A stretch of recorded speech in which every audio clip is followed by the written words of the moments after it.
faithfully conveying value and interpreting great books worldwide. Hello, this is Sally's Book Club. Today we're exploring the biography of Einstein. In 1905, a 26-year-old examiner at the Bern Patent Office in Switzerland wrote 5 papers in less than a year. He hoped these papers would get him promoted from a lowly third-class patent examiner, but after publication, there was complete silence. He couldn't even get a high school teaching job with these papers. Back then, nobody paid attention to this unknown nobody.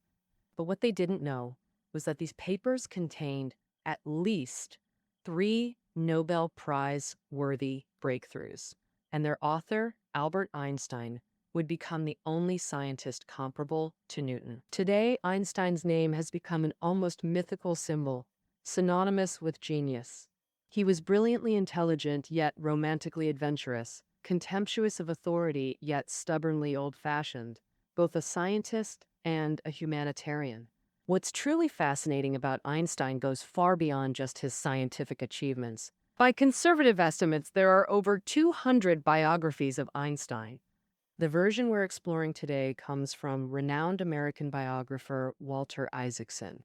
Former president of CNN and managing editor of Time magazine, Isaacson wrote the only authorized Steve Jobs biography. This Einstein biography draws on manuscripts first released in 2006, revealing previously unknown aspects, making it arguably the most readable Einstein biography to date. Sally's Book Club. We've previously analyzed Einstein's political, religious, and educational views in collections like Einstein's Essays and My Worldview. In today's Einstein biography, I'll focus on his life journey, scientific path, and romantic relationships. Now let's step into the legendary life of this century-defining genius. In 1879, Einstein was born into a Jewish merchant family in Germany. This birth year holds a much-discussed coincidence in scientific history. In 1643, the year Galileo died, Newton was born. And in 1879, the year Maxwell died, Einstein was born, a seemingly destined succession, as Einstein's life work followed Maxwell's footsteps. Maxwell's concept of fields fascinated Einstein deeply. And this fascination started when he was just 4 or 5 years old. One day, little Einstein was sick in bed, and his dad gave him a compass.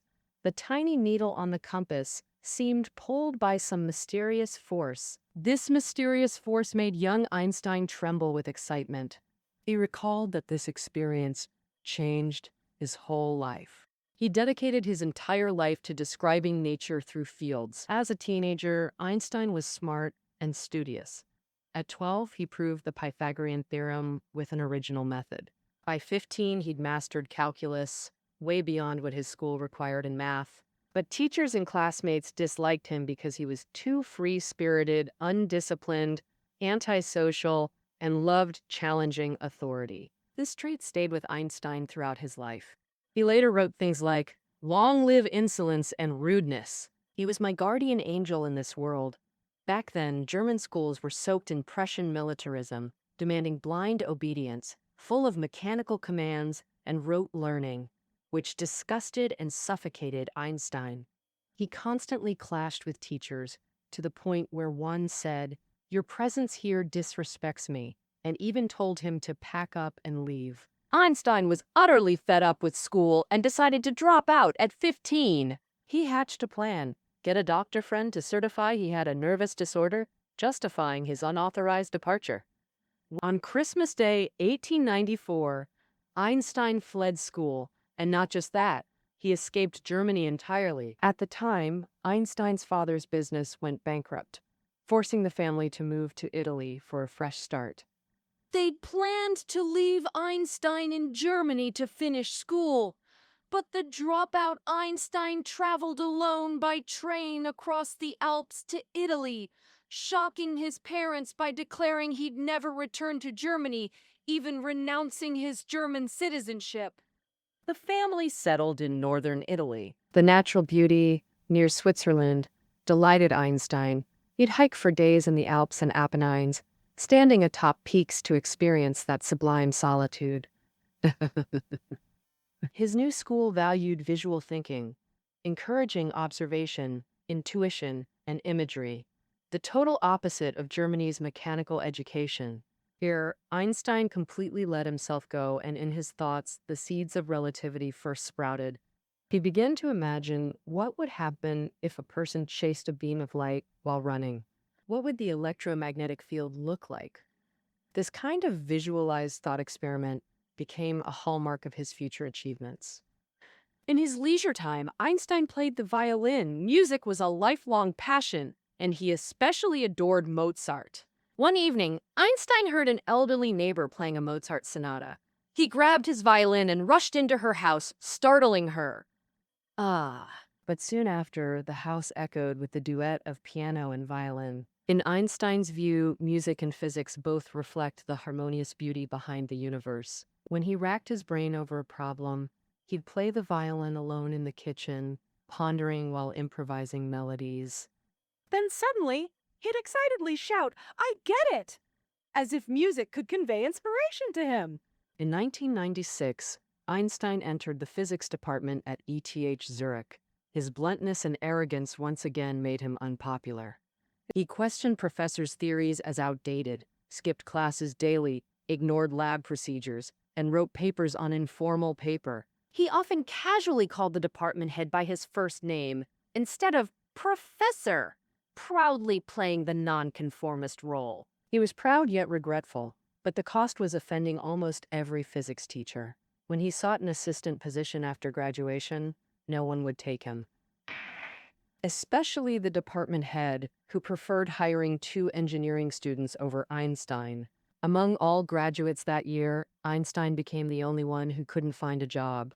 He sent job applications to professors across Europe, but they all vanished without a trace.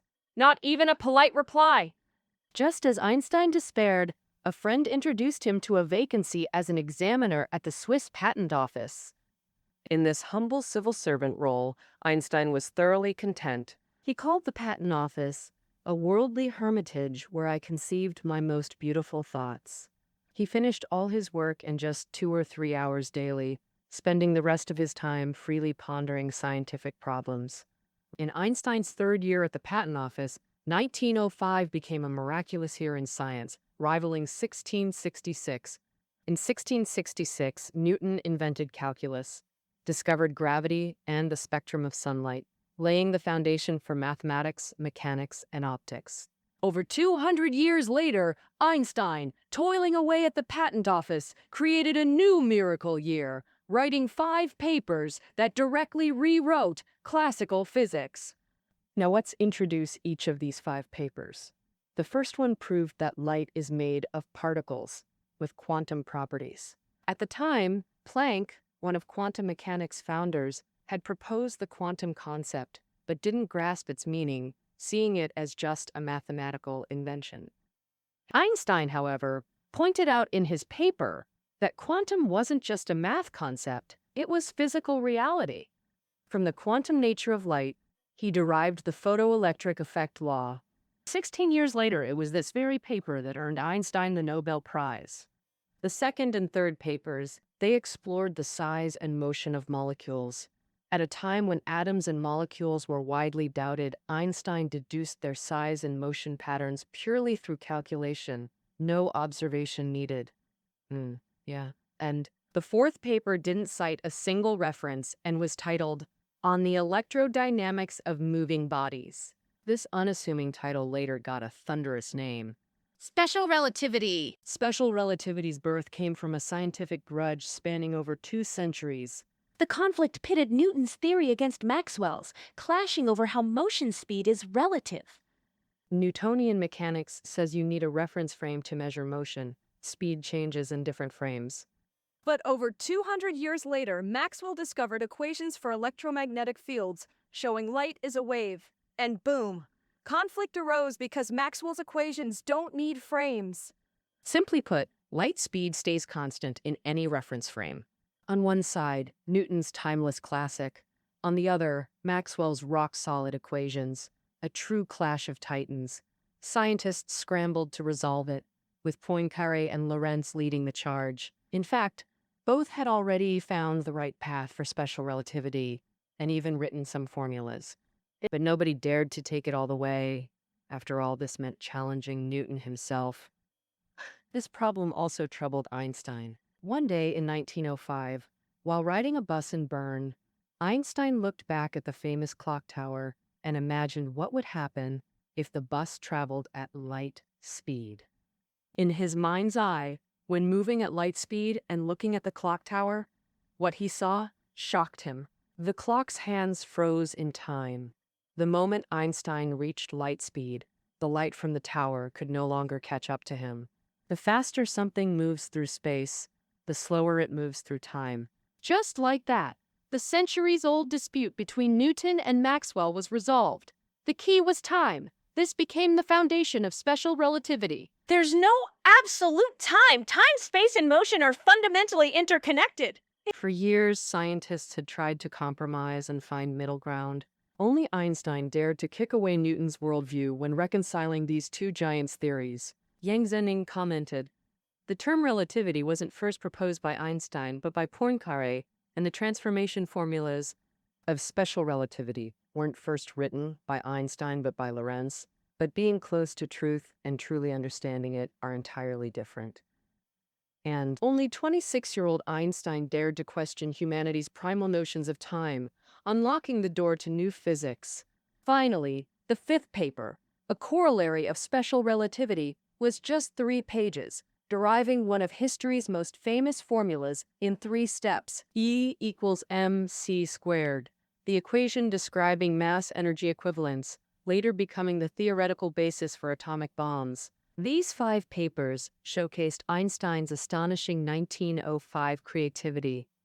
But after publication, silence followed, even from Lorentz and Poincaré, who'd nearly discovered special relativity. After reading the papers, they still clung to their original views, refusing to abandon Newton's old concepts. Just as Einstein despaired, someone who truly understood and appreciated him emerged. The eminent German physics giant Planck, the first physicist to publicly support him. Planck used his prestige to advance relativity, getting more scientists to accept it. He even said compared to relativity, non-Euclidean geometry was mere child's play. Planck invited Einstein back to Germany. With Planck's support, Einstein quickly became an academic star. In special relativity, Einstein redefined all variables in Newton's system: time, length, mass, energy, all related to the speed of light. But one thing was missing: gravity. Over 10 years, from 1905 to 1915, Einstein single-handedly created general relativity, explaining gravity's nature that even Newton couldn't grasp. Gravity is space-time curvature, one of humanity's greatest scientific achievements. Just like with special relativity, Einstein uncovered the universe's secrets relying solely on intuition and imagination. There's a small episode. The credit for the general relativity equations was almost snatched away.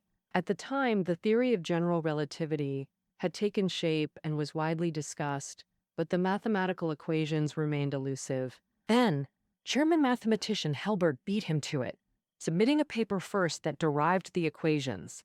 Just 5 days later, Einstein presented his own version, sparking fierce debate over who deserved credit. Later, consensus held that while Hilbert and Einstein independently found the final steps almost simultaneously, the theory behind the equations belonged to Einstein. The magnanimous Hilbert declared Einstein the sole creator of relativity. He said, "About 4-dimensional geometry, any child on Geddington's streets knows more than Einstein. But it was Einstein, not mathematicians, who created general relativity." But the academic rivalry between these two masters became a celebrated story. General relativity was Einstein's magnum opus and the foundation of cosmology. Later research on black holes, wormholes, gravitational waves, cosmic inflation, and more all stem from general relativity. Its influence extends far beyond physics. The Archbishop of Canterbury studied relativity's impact on theology, while modernist artists and thinkers drew inspiration from it. Proust, author of In Search of Lost Time, claimed he and Einstein shared a similar genius for distorting time. Relativity brand cigarettes hit the market, and media public were thrilled to discover Einstein wasn't a boring conservative scholar. We're claiming to Proust Einstein wasn't a boring conservative scholar. As the book's author notes, he was born to be an idol, charismatic, dashing, and endlessly witty. When lecturing worldwide, he'd often carry a violin case like a touring musician. His infectious laugh sounded like a seal's bark. 3 years after completing general relativity, Einstein, at his academic peak, faced a major family crisis. In 1918, Einstein divorced. Let's pause the science discussion and explore his love life and marriages. Einstein was a handsome youth. A woman who knew him recalled his vibrant charisma, captivated the turn of the century world. Throughout his life, Einstein had many affairs, with his secretary, socialites, even a Russian spy. He had 2 marriages. His first wife, Mileva, was his university classmate, a profoundly intellectual female physicist, reportedly the only student with higher math grades than Einstein.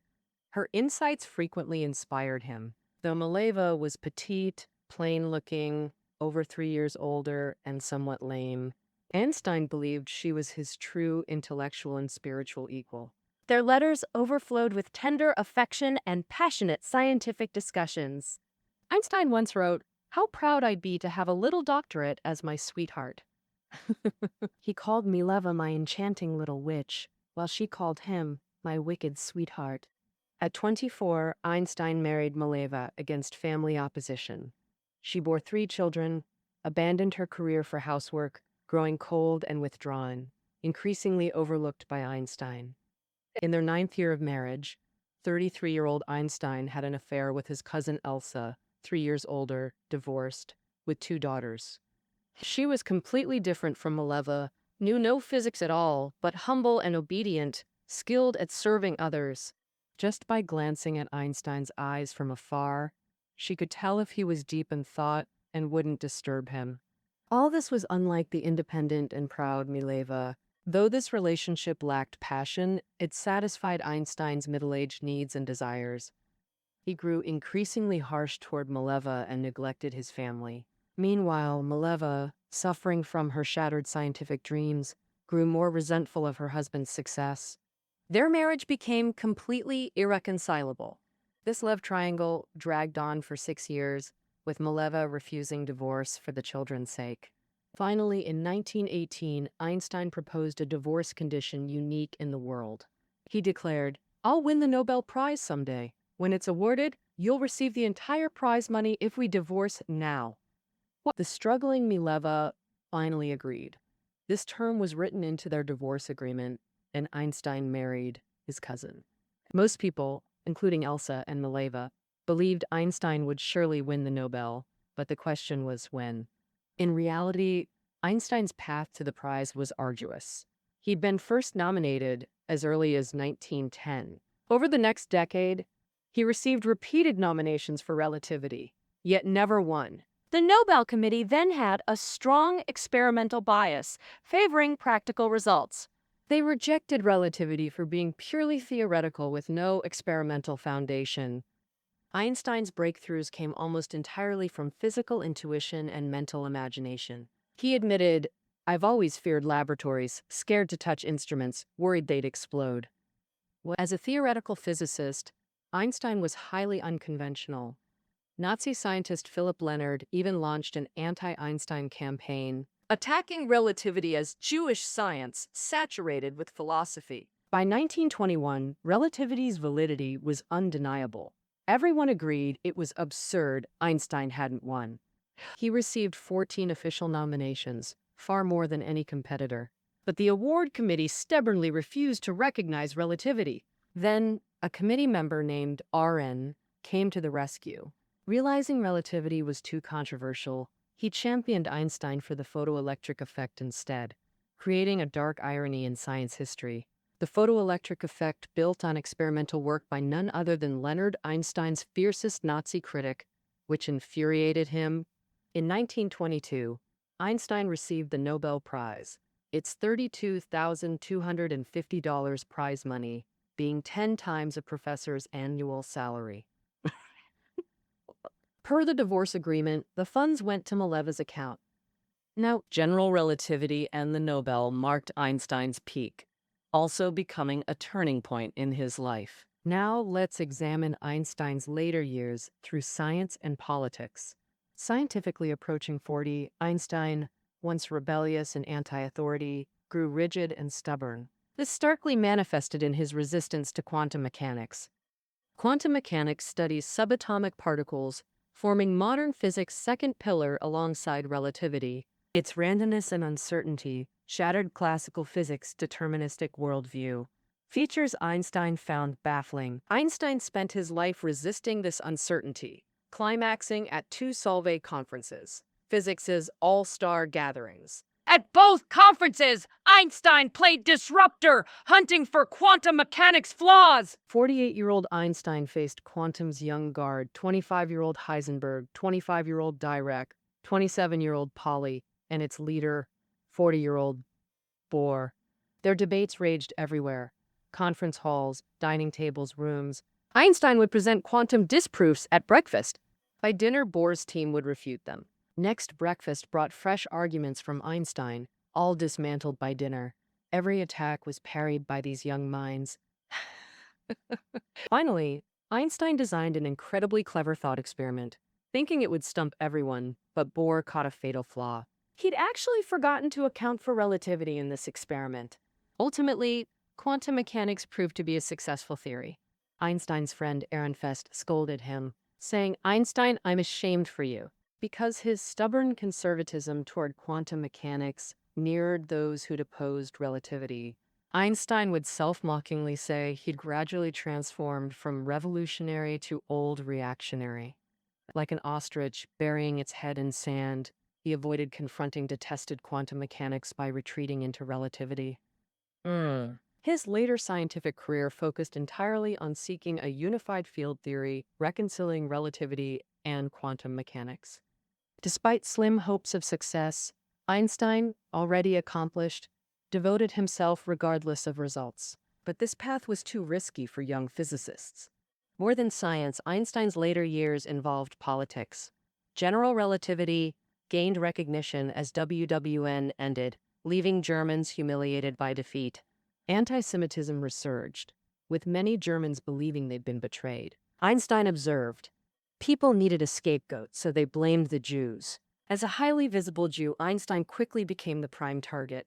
Anti-Semites denounced relativity as fraud, forming the working group of German scientists for preservation of pure science to purge Jewish influence with German physics. This triggered a profound shift in Einstein's thinking.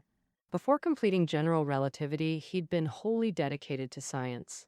Now he felt compelled to act for his Jewish brethren. In early 1919, Zionist leaders convinced Einstein to support their movement for a Jewish homeland. As a scientific superstar, Einstein embraced roles as humanitarian and Jewish protector. From 1921 to 1923, Einstein toured the U.S., Israel, Palestine, Singapore, and Japan, fundraising for Jewish settlements and Hebrew University. His reception was so ecstatic, even rock stars would be awed. The New York Times reported after one U.S. lecture, colleagues carried Einstein shoulder high to his car.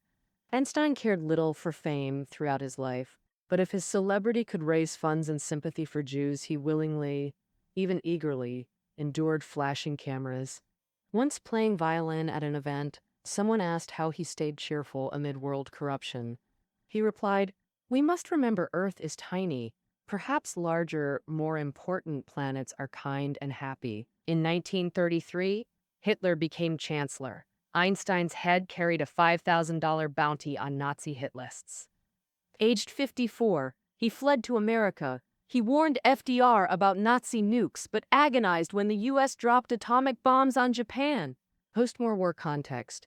America opposed the USSR globally while fearing domestic communism. McCarthyism's anti-communist witch hunts saw FBI persecuting dissenters with baseless accusations. Einstein championed free thought, refusing loyalty investigations. He urged non-cooperation against violations of personal freedom. After these statements, American media attacked him fiercely. Critics declared, "Despite your science, you're a fool, a threat to this nation." A congressman publicly called him an old fraud. FBI surveillance became omnipresent. By Einstein's death, they'd compiled 1,427 pages across 14 files, investigating baseless claims across continents, yet proving nothing. Einstein lamented, "Choosing America as free country is the irreparable mistake of my life." Late in life, he wrote to his son, "God's own country grows ever stranger. Everything mass-produced here, even mental illness." In 1954, 75-year-old Einstein developed a fatal aortic aneurysm. He faced his final days calmly, refusing surgery despite doctors' pleas. He told friends, "Artificially prolonging life is tasteless. I've done my duty. It's time to go." Just after 1 a.m. on April 18, 1955, Einstein suddenly spoke German. The nurse couldn't understand and called a doctor, but too late. The aneurysm had ruptured. 76-year-old Einstein passed away. On his nightstand lay drafts for Israel's Independence Day speech and 12 pages of dense equations. Until his final breath, he pursued a unified field theory reconciling relativity and quantum mechanics. Just as he'd been fascinated by the concept of fields when first seeing a compass over 70 years prior. When Newton died, he lay in state at Westminster Abbey, attended by the Lord Chancellor, 2 dukes, and 3 earls. Einstein's funeral could have matched this grandeur, but per his wishes, he was cremated that afternoon with only 12 present, no public announcement. His ashes were scattered in the nearby Delaware River. None suspected this serene farewell hid a horrifying secret. Einstein's brain had been stolen.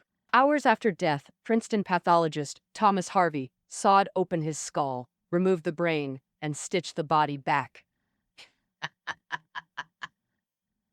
Einstein's family discovered this in terror and protested to the hospital. But Harvey, viewing brain guarding as his mission, refused to surrender it to anyone. Harvey guarded Einstein's brain for 43 years, rarely letting it leave his sight. He sliced portions into microscopic slides, distributed to researchers. Of dozens receiving Einstein's brain slices over years, only 3 published findings, none proving how brain structure linked to genius. Oh, studying brain structure alone can't explain Einstein's astonishing imagination. The vital question is how his mind worked, not his brain. Actually, Einstein explained his life's achievements on his deathbed. He said, "I have no special talents, I am only passionately curious." For Einstein, curiosity existed because he cultivated a questioning mind that allowed him to appreciate the universe, explore mysteries, and contemplate life. On the 50th anniversary of Einstein's death in 2005, a Los Angeles Times column noted, "Einstein was an accidental genius who formed his cosmic understanding purely through intellect." To this day, his intellect remains unmatched. The next Einstein may be a distant hope.